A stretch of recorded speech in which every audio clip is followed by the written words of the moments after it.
Jokowi Rismon Sianipar meminta maaf langsung ke Joko Widodo dan bertemu dengan putranya yang juga Wakil Presiden Gibran Rakabuming Raka. Apakah pertemuan ini membuat restoratif justice yang ia ajukan ke penyidik diterima? Kita membahasnya bersama dengan politisi PSI, Bestari Barus dan juga Abdul Ghafur Sengaji selaku pengacara Roy Suryo. Selamat petang semuanya. Selamat petang, Bang. Saya ke Bang Bestari Barus dulu nih. Infonya Abang ikut juga dalam pertemuan tersebut. Tahu nggak bocoran hasil pertemuan Rismon dengan Jokowi ini apa, Bang, kemarin? Ya, putus-putus terdengar, tapi saya menyimpulkan saja. Ya, pada prinsipnya Pak Jokowi kan tidak pernah menolak kehadiran siapapun bertamu, bertandang ke rumah beliau. Bahkan setiap hari itu ratusan orang berjajar antri untuk bertemu beliau dengan berbagai kepentingan. Ada yang kepentingannya silaturahmi, ada hal-hal lain mungkin ya. Ya, saya kira kehadiran saudara Rismon di sana meminta maaf. Ya, namanya orang minta maaf lagi bulan suci Ramadan, ya diterima aja oleh beliau. Dan bukan juga menjadi satu harapan atau apa begitu ya. Tapi kalau orang datang minta maaf ya diterima saja. Tidak lebih tidak kurang, dimaafkan, dan kemudian meminta apakah itu restoratif justice. Beliau sudah menjelaskan bahwa pengacara yang akan kemudian menindaklanjuti itu mungkin ke Polda Metro Jaya atau ke pihak terkait lainnya. Saya kira itu aja, sederhana aja, nggak ada yang lebih-lebih. Sederhananya minta maaf, terus itu karena bulan Ramadan Jokowi juga memberikan maafnya, tapi restoratif justice-nya belum ada bahasan soal itu nggak kelanjutannya? Karena tujuan datangnya tentu itu kan. Kepada pengacara, saya sempat bertemu dengan Pak Jokowi di nonton bola bareng tuh di Manahan Solo malam tadi, dan kemudian mengatakan, saya bertanya, Pak itu saudara Rismon, ya datang dan dia minta maaf dan beliau menitikkan air mata, tanda penyesalan, ya sudah diterima, nggak ada yang luar biasa, nggak ada yang lebih-lebih dari itu, nggak ada. Menitikkan air mata berarti Rismon menangis begitu di depan Jokowi? Gimana? Menitikkan air mata ini menangis menyesal atau seperti apa? Ya menitikkan air mata, namanya orang minta maaf kan wajar-wajar, enggak ada yang luar biasa itu. Tidak ada yang luar biasa dari permintaan maaf itu. Maaf datang dari lubuk hatinya, ya merasa menyesali perbuatannya, meneteskan air mata, itu kan hal yang biasa saja gitu. Nggak ada yang luar biasa itu. Yang lain aja menyikapinya luar biasa. Oke. Kemudian tidak hanya ke Joko Widodo, tapi juga bertemu dengan Wakil Presiden yang merupakan anak dari Joko Widodo, Gibran Rakabuming. Bang Sengaji melihatnya ini seperti apa langkah yang dilakukan Rismon ini? Tiba-tiba berubah haluan begitu, padahal kita tahu betul Bang Rismon ini effortnya luar biasa sampai ke desa KKN-nya Jokowi waktu itu. Iya, terima kasih Mas. Jadi apa yang dilakukan oleh Rismon ini secara hukum sesuatu yang sah, legal, karena memang aturan perundang-undangan memungkinkan seorang tersangka untuk mengajukan RJ, apalagi di rezim KUHP dan KUHP baru. Itu sesuatu yang secara hukum tidak ada persoalan gitu. Tetapi yang menjadi catatan kami adalah pertama, Rismon mengajukan ini sama sekali tidak pernah terbayangkan oleh kami, kuasa hukumnya Mas Roy, kemudian bahkan oleh rekan-rekan seperjuangannya sendiri yang ada di klaster kedua, yaitu Mas Roy dan Dr. Tifa. Kemarin di Polda Metro Jaya, kebetulan juga hadir kuasa hukum Bala RRT, ya ada ada Bang Refli Harun, kemudian ada Al-Katiri, kemudian kami juga bersama dengan Mas Roy, Bang Ahmad Kozinudin juga. Intinya adalah apa yang dilakukan oleh Rismon ini sesungguhnya telah keluar dari apa yang selama ini mereka perjuangkan gitu. Sehingga kalau kita amati tren sosial media, memang Rismon sudah secara langsung mengatakan bahwa ya sudah, saya bersedia dicap sebagai pengkhianat gitu ya, daripada saya tidurnya tidak nyenyak. Jadi sebenarnya isunya bukan soal isu ijazah ini asli atau palsu, kemudian bergabungnya atau Rismon mengubah langkahnya kemudian menjadikan isu ijazah ini jadi ijazah asli gitu. Isunya tidak di situ. Isunya adalah Rismon telah menjadi mungkin termul berikutnya gitu ya, kita sebut seperti itu ya, dan itu di sosial media kan banyak sekali gitu, dan dia kan sudah mengatakan bahwa ya sudah, saya siap bersedia untuk dihina, untuk dinistakan, kemudian untuk dijelek-jelekan gitu. Jadi inilah harga yang harus dibayar oleh Rismon terhadap langkah hukum yang beliau lakukan. Tapi ya itu tadi, publik juga akhirnya penasaran, ini kok kenapa tiba-tiba begitu mengklarifikasi dan menyatakan bahwa sebenarnya ijazah Jokowi itu asli begitu dan ada kekeliruan penelitian. Apakah cuma karena itu saja atau karena ada tekanan lain? Jangan dijawab dulu ya. Kita lanjutkan usai jeda, tetaplah bersama kami di Kompas Petang.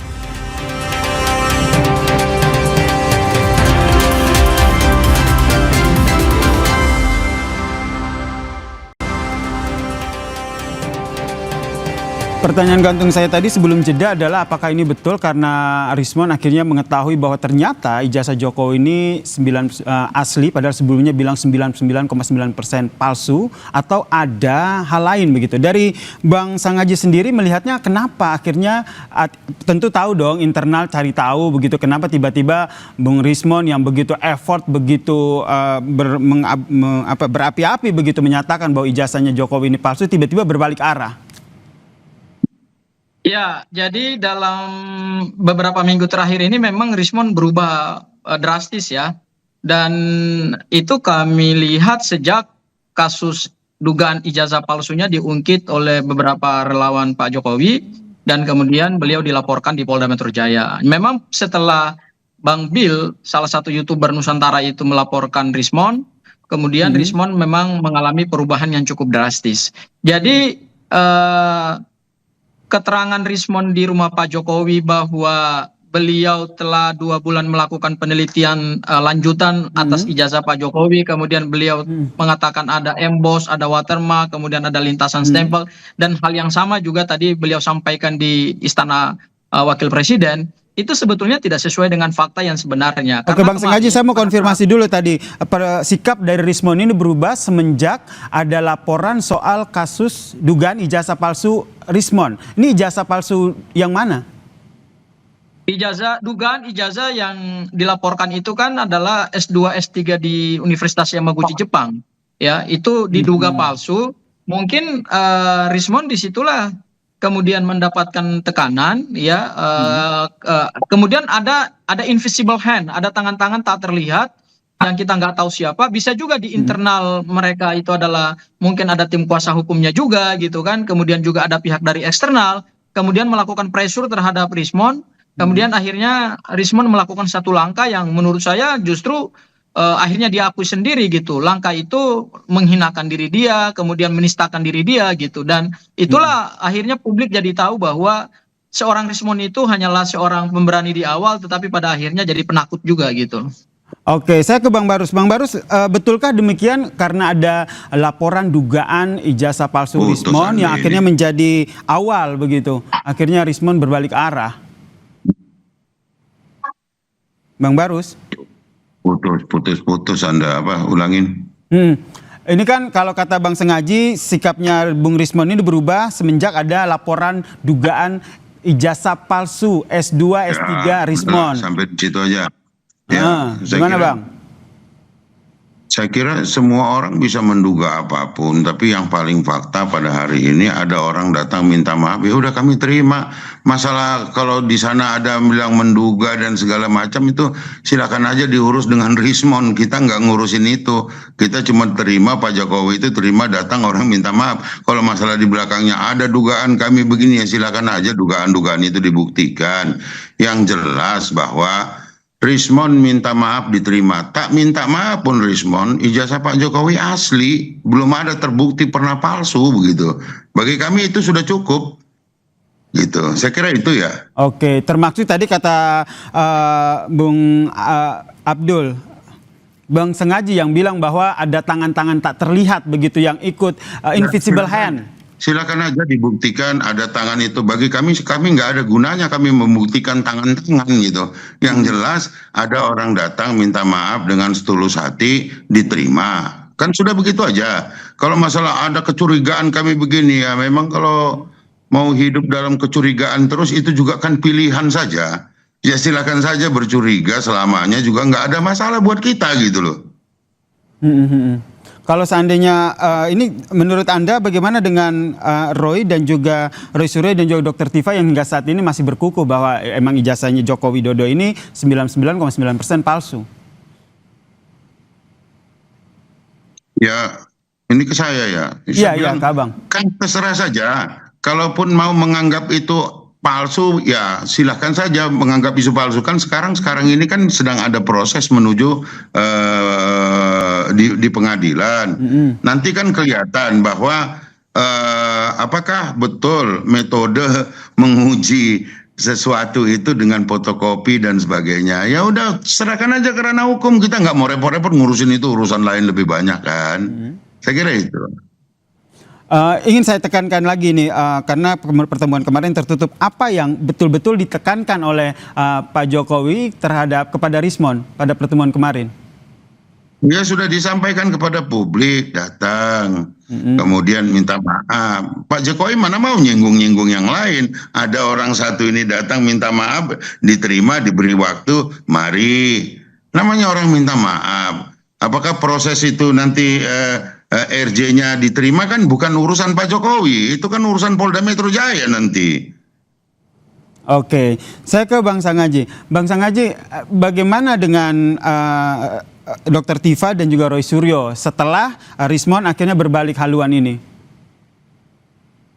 Sejauh ini hasil komunikasi saya dengan Mas Roy, kebetulan hari ini saya ada komunikasi dengan Mas Roy. Mas Roy dan kemarin juga beliau tegaskan di Polda Metro Jaya dan di beberapa pas TV-TV sebelah, beliau mengatakan bahwa tidak ada pengaruh 1% pun terhadap ikhtiar beliau untuk menjawab keingintahuan publik terhadap ijazah Pak Jokowi. Itu hal yang pertama. Kemudian hal yang kedua, saya kira juga hal yang sama juga terjadi dengan Dr. Tifa.